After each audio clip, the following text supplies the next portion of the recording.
Is it not, we may ask these projectors in politics, the true interest of all nations to cultivate the same benevolent and philosophic spirit? If this be their true interest, have they in fact pursued it?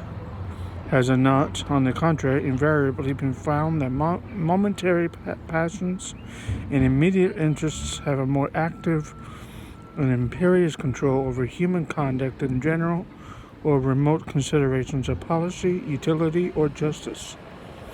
Have republics in practice been less addicted to war than monarchies? Are not the former administered by men as well as the latter? Are there not aversions, predilections, rivalships, and desires of unjust acquisitions that affect nations as well as kings? Are not popular assemblies frequently subject to the impulses of rage, resentment, jealousy, avarice, and of other irregular and violent propensities? Is it not well known that their determinations are often governed by few individuals in whom they place confidence, and are, of course, liable to be tinctured, that's an interesting word, by the passions and the views of those individuals? Has commerce hitherto done anything more than change the objects of war? Is not the love of wealth as domineering and enterprising a passion as that of power or glory? Have there not been as many wars founded upon commercial motives since that has become the prevailing system of nations, as were before occasioned by the cupidity of territory or dominion? Has not the spirit of commerce, in many instances, administered new incentives to the appetite, both for the one and for the other? Let experience, the least fallible guide of human opinions, be appealed to for an answer to these inquiries. Sparta, Athens, Rome, and Carthage were all republics. Two of them, Athens and Carthage, of the commercial kind. Yet were they as often engaged in wars, offensive and defensive, as the neighboring monarchies of the same times. Sparta was little better than a well-regulated camp, and Rome was never sated for carnage and conquest. Carthage, though a commercial republic, was the aggressor in the very war that ended in her destruction. Hannibal had carried her arms into the heart of Italy and to the gates of Rome before Scipio in turn gave him an overthrow in the territories of Carthage and made a conquest of the Commonwealth.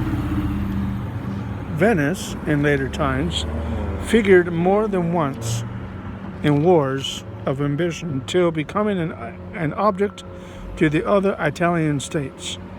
Pope Julius II found means to accomplish the formidable league, the League of Cambrai, which gave a deadly blow to the power and pride of that haughty republic.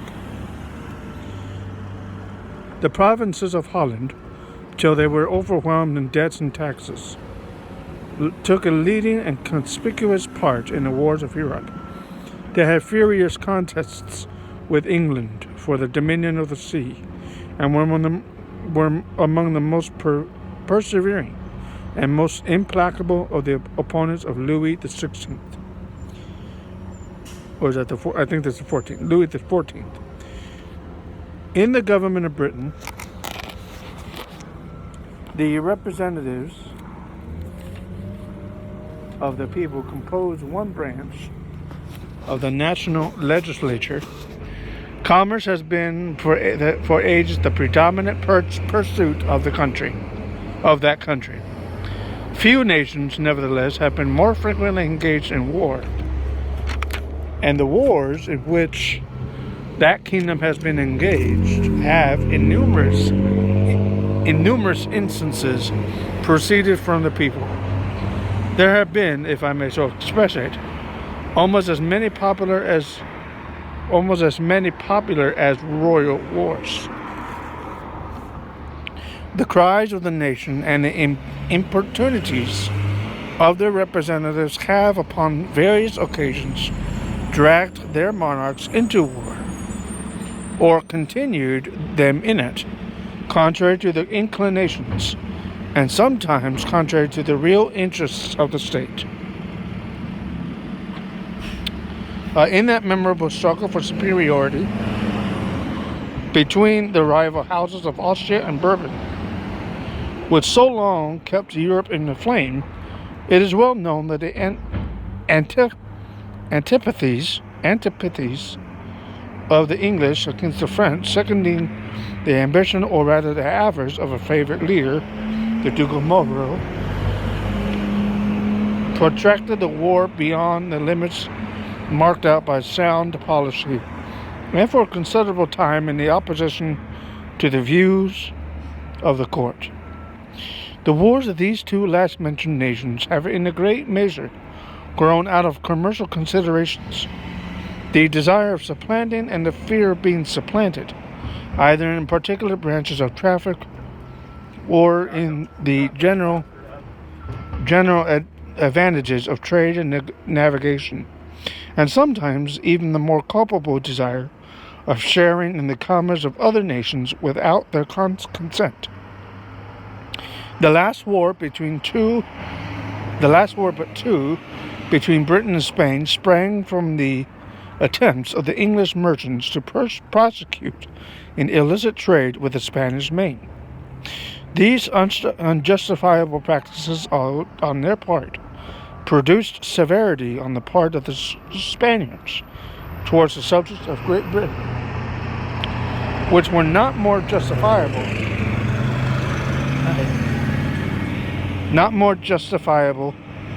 because they exceeded the bounds of a just retaliation and were chargeable with inhumanity and cruelty. Many of the English who were taken on the Spanish coast were sent to dig in the mines of Potosi, and by the usual progress of a spirit of resentment, the innocent were, after a while, confounded with the guilty in indiscriminate punishment. The complaints of the merchants kindled a violent flame throughout the nation, which soon after broke out in the House of Commons, and was communicated from that body to the ministry. Letters of reprisal were granted, and a war ensued, which in its consequences overthrew all the alliances that but 20 years before had been formed with sanguine expectations of the most beneficial fruits. From this summary of what has taken place in other countries whose situations have borne the nearest resemblance to our own, what reason can we have to confine in these reveries, which would seduce us into an expectation of peace and cordiality between the members of the present Confederacy in a state of separation? Have we not already seen enough of the fallacy and extravagance of these idle theories, which have amused us with promises of an exemption from the imperfections, weaknesses, and evils incident to society in every shape? Is it not time to awake from the deceitful dream of a golden age, and to adopt as a practical maxim for the direction of our political conduct that we, as well as the other inhabitants of the globe, are yet remote from the happy empire of perfect wisdom and perfect virtue?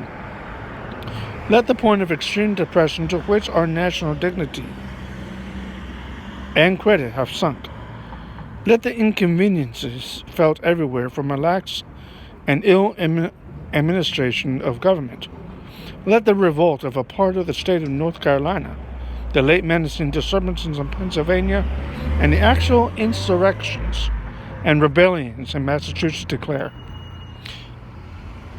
So far is the general sense of mankind from corresponding with the tenets of those who endeavor to lull asleep our apprehensions of discord and hostility between the states, In the event of disunion, that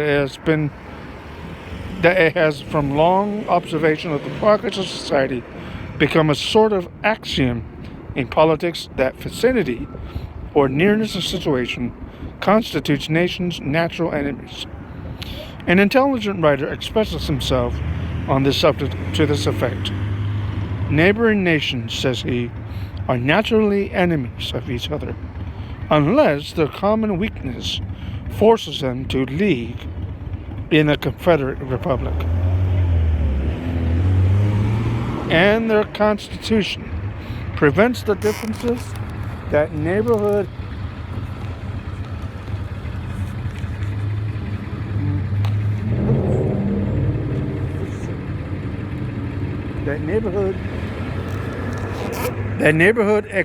occasions, extinguishing that secret jealousy which disposes all states to aggrandize themselves at the expense of their neighbors. And that is from Vita Principis,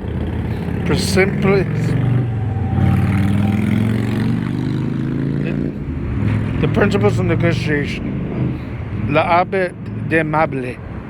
This passage at the same time points out the evil and suggests the remedy, by Publius. That is the end of Federalist number 6. I hope you enjoyed it. Hope you can read all the words. If not, you can look it up and hopefully follow along. Federalist number 7 is coming up, so stand by for that. Thank you and have a great day.